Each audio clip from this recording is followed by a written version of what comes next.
The cultural life of Mexico City is fantastically rich and varied. There's art and buildings dating from 500 years ago, when the Aztecs were conquered by Spain.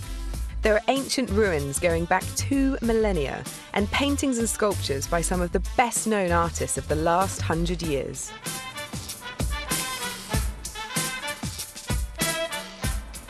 It's a place with a huge amount to cram into a long weekend, so we need to get cracking. We're here in the heart of Mexico City, in the Zocalo. Yeah, and actually this has been the heart since Aztec times, when this place was called Tenochtitlan. But that is what's so great about Mexico City. Its colonial and its indigenous past. They're so entrenched in its cultural history. If you come here, you've got to try and see it all. Yep, and that's our challenge. 2,000 years of art history in a weekend. Easy. Let's do it. Mexico City is close to the middle of Mexico and is Latin America's wealthiest city. You can see right away there are substantial sums being invested into culture here at the spot where our art tour begins, the Biblioteca Vasconcelos, which opened in 2006. Inside this astounding library is a sculpture made by Mexico's most celebrated living artist, Gabriel Orozco. What he does is take things that already exist in the world and make us think about them in a different way. He always adds his own personal touch. So here, this is this extraordinary whale skeleton. But when you look closely, it's got these concentric graphite circles all around it, emanating from the heart at the front of the whale. 6,000 pencils he used to do this. The result is something which is just so effortless and so elegant. Oh, yeah. But also a little bit absurd. A whale in a library. It's quite surreal. Exactly. It's quite surreal. And he wants you to enjoy that kind of absurd combination. Orozco's use of a skeleton can't help but make you think of Mexico's famous celebration, the Day of the Dead, a festival that brings together Aztec and Spanish traditions. The painting we're off to see next at the Museo Sumaya dates from the time when those two cultures were first brought together, in the early 16th century, when the Spanish conquered the Aztec Empire, bringing Catholicism with them. So this is the Virgin of the Guadalupe, which is absolutely the fundamental image of Mexico City. She is the ultimate icon. You'll see her on the metro here, you'll see her in people's taxis, in hotels. It's impossible to get away from. So what's so special about her? She represents an amazing moment in history when the Spanish arrive in Mexico. So in 1531, an Aztec who's just converted to Christianity is walking to Mexico City, and the Virgin appears to him. And in her honor, therefore, he and the bishop build her a shrine. She's a Mexican Virgin Mary. So she's kind of the first mestiza? Yeah. The mix of indigenous and Spanish? Exactly. This is all about the making of the cult of what Mexico is. It's by no coincidence that she appears to someone who was an Aztec and has converted to Catholicism. So we're talking about this transition, like one culture, one civilization building on another. The idea of civilizations building on others is one that runs throughout the history of this city. And tomorrow, we're going to see the oldest of the lot.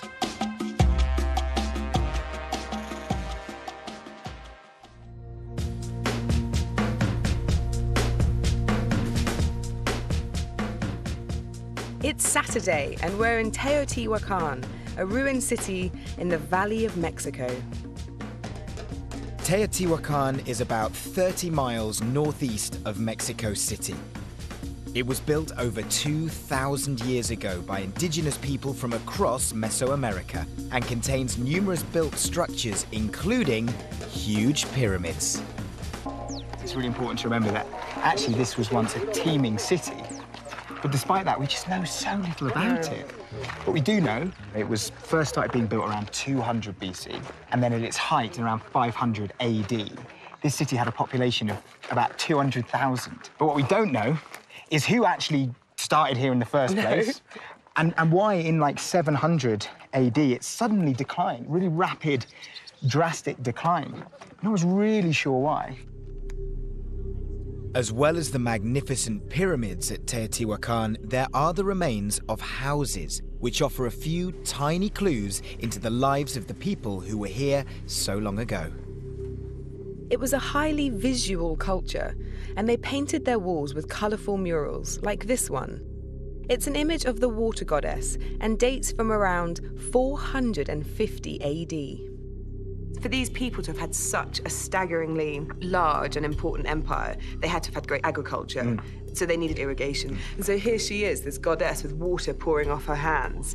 This is sophisticated painting. Yeah. She's wearing this extraordinary headdress, possibly with fur or feathers, the mask, and then amazing jewelry and robes. You get the impression that this is art on a grand scale. Yeah. It's a repeated motif. It would have been everywhere. And that we even get this tiny fragment is such a tantalizing glimpse into this lost world. And it's so lucky that they were so sophisticated when it comes to art, because there's no writing that survives from this time. No. All we've got is these pyramids and the stones, but they tell you very, very little. Exactly, and I think that's why art plays such a sort of unbelievably important role in trying to understand these lost civilizations. Thank God for art.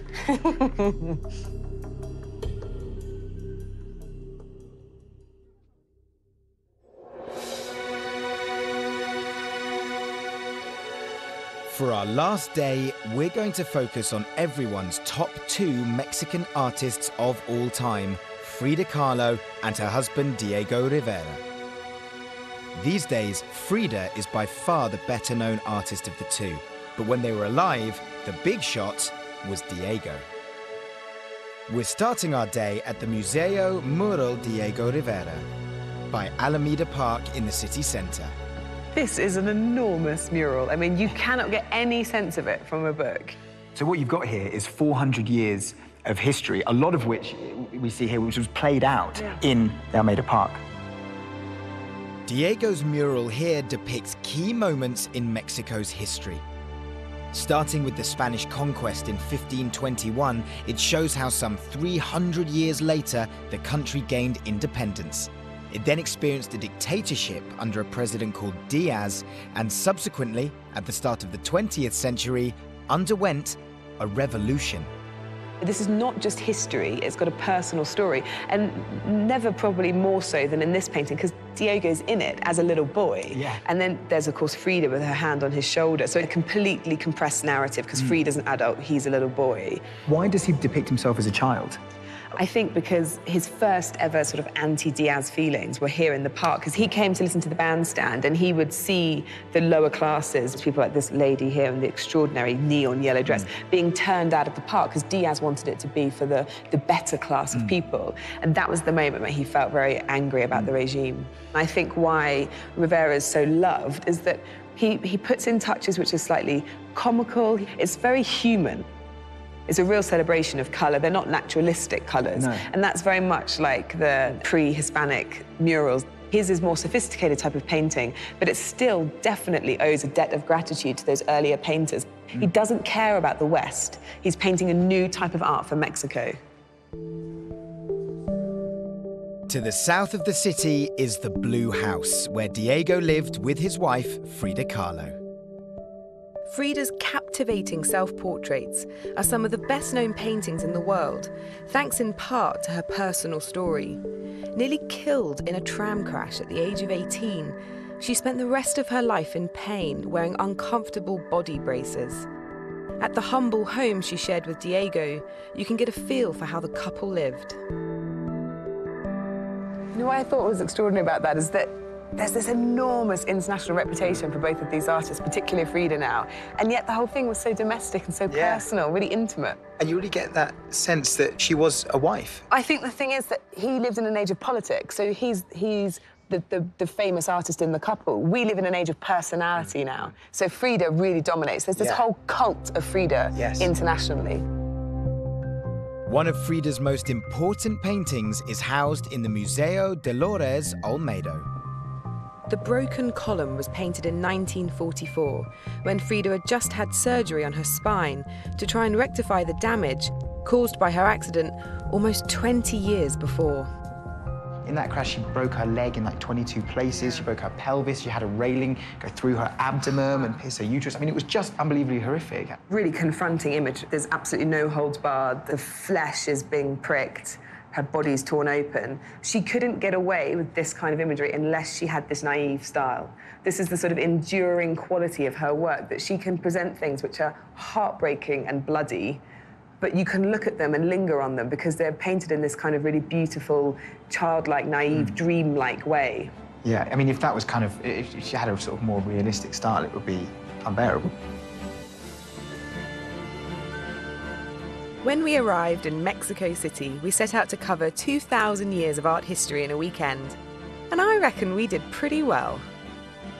There's only one thing left to do, and that is to mark our success the Mexican way, with tequila. We've earned these.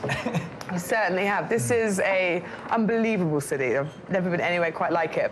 I was walking up that pyramid and I was thinking, Frida Kahlo is here. I've been walking in her footsteps. And then I go to her house, which is so intrinsic to her practice and her life. And then, of course, the Diego Rivera murals. You have to come to Mexico City to see them. There's nowhere else to understand his practice quite like it. No. I mean, for me, you know, going out there and seeing Teotihuacan and experiencing, you know, something that, as a schoolboy, I didn't really learn about. You know, I learned about the Roman Empire, I learned a bit about the Egyptians, but there was this whole kind of parallel world emerging with these Mesoamerican indigenous cultures that's still so relevant to Mexico today. Can you handle another? I could try.